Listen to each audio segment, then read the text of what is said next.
The path of spiritual consciousness. The Gita provides the most effective means to cultivate this detachment, spiritual consciousness.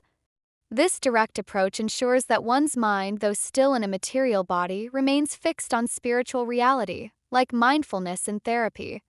Association with devotees. My father emphasized that to cut down this tree, one has to associate with devotees, those who are in spiritual consciousness.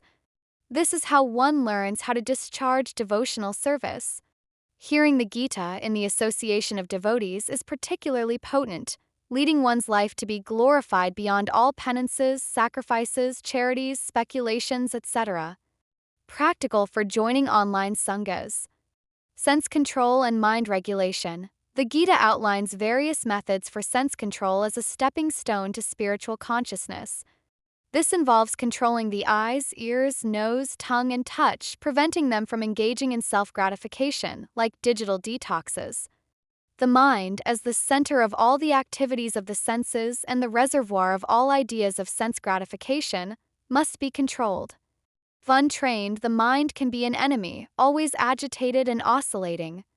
Gradually, step by step, with full conviction, one should become situated in trance by means of intelligence, and thus the mind should be fixed on the self alone and should think of nothing else.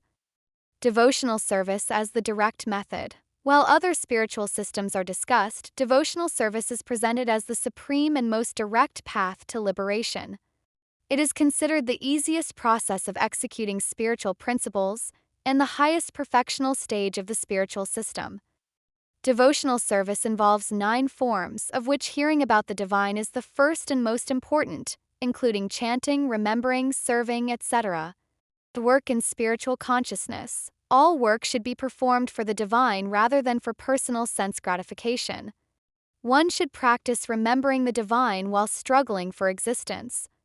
This means engaging one's bodily and mental activities in the service of spiritual consciousness.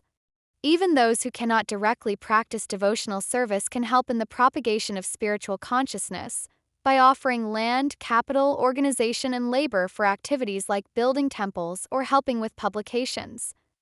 Such work, when performed for divine satisfaction, becomes spiritual activity, like corporate social responsibility with spiritual intent,